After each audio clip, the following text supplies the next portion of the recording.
I'm planning a summer barbecue for my family and I need to try and figure out what the best day is to have my barbecue so that everybody is free. What I did was I phoned all of the members of my family that I'm inviting and I asked them which days of the week that they could make. Because I was on the phone, I was just making a quick note with tally marks that you can see here. Now, you probably know how to read tally marks, but for me, this is just a little bit messy.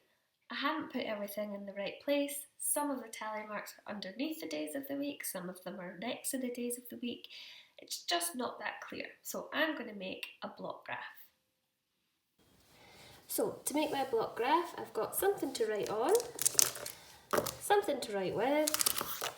I have my notes from my phone call, which tells me what I'm going to put on my graph, and I have a ruler. If you have your squared jotter that we gave you for maths, then that's perfect to use that. If you don't have your squared jotter or a ruler, that's okay, you can still make your block graph.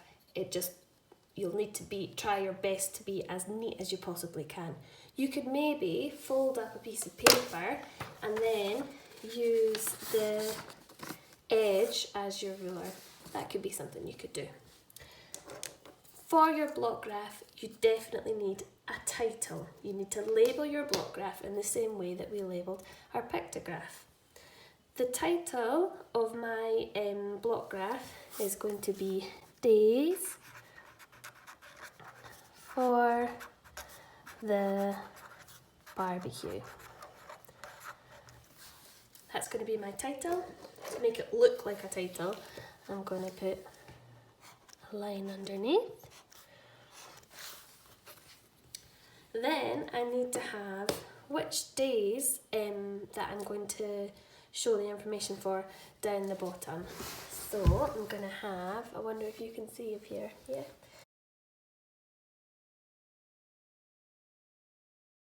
Then I need to put a title for what all of these things are. They are days of the week. And then I'm going to put a little line here just to separate the start of the graph from the title that I'm using. Now I'm going to draw a line up here as well because I'm going to put another title in there. This is going to be how many people said they were free on that day. So I'm just going to write how many people are free. I'm going to turn it so that I can write it nice and neat.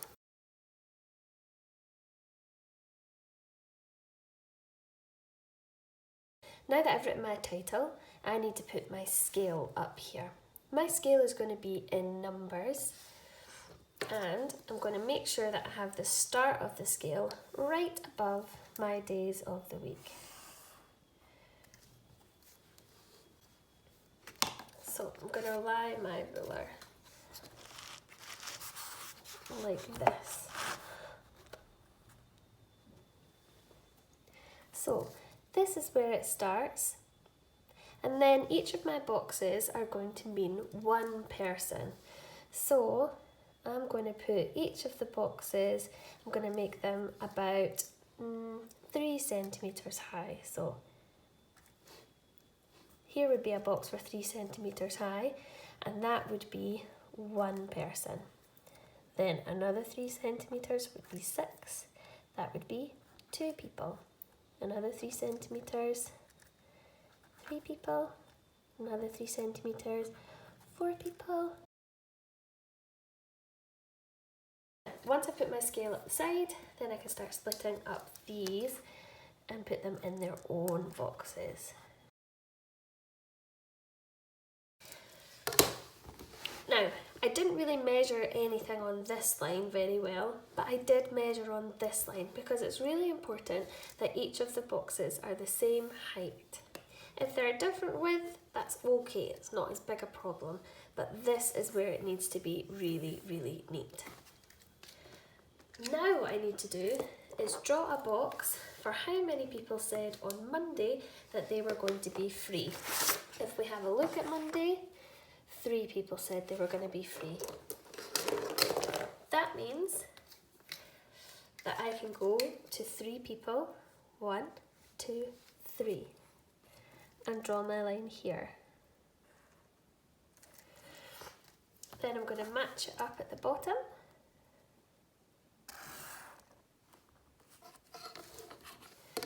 And show each of these boxes.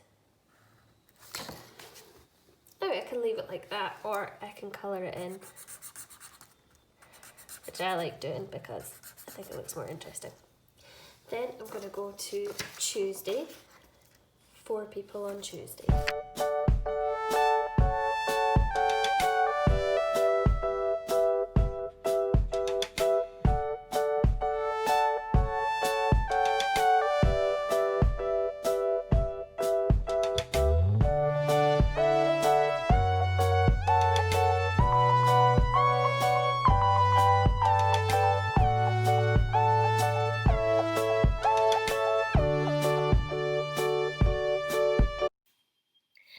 There are 3 things that are really important when you're making a block graph. Number 1 is that you label it, just like with the pictograph. With a block graph, you need to make sure that you give it a title so that people who are looking at the graph know what the information is all about. You also need to make sure you label your categories and your scale. That's the numbers up the side. It's really important that you label the scale and don't just have the numbers. If you just had the numbers and somebody looked at your graph, they have no idea what the numbers mean. You might have days of the week at the bottom and then 5 up the side. They might think, what does 5 mean? Does that mean that there's 5 Fridays in the week? Does it mean that there's 5 bananas on a Friday? Nobody knows what you mean, so make sure that you label your scale. The second thing that you need to remember is to keep it neat. Now, I wasn't the neatest when I made mine. You can see lots of the boxes are different shapes. You can make it so much neater, especially if you use squared paper. I did make sure though that I've put the boxes at exactly the right number by measuring along with my ruler. That's really important because even if they are slightly above or slightly below, it can be confusing for people when they're reading your graph. And number 3, other thing that you need to do is you need to use the information you've learned.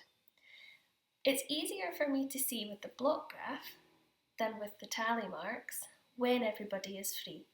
With the tally marks, I need to count each day to figure out which one has the most, and I need to try and hold some of that information in my head too. With the block graph, all I'm interested in is the most popular day when the most people are free, and it's really easy for me to see that just by using the numbers up the side, looking for number 7 and seeing which days are at number 7. So what information have I learned from my bar graph? I know that the most popular days are Friday and Saturday. Those are the days when the most people are free. In fact, everybody's free on those days, so I can decide between those 2 days when I'm going to have my barbecue. I know that there's no point in having my barbecue on Thursday because there's only 3 people free, and I want more people at my barbecue than that. Your job is to make your own block graph. You can do my block graph with some practice if you want to, or you can make a block graph about anything that you like. Maybe you want to record how many cars there are on the street.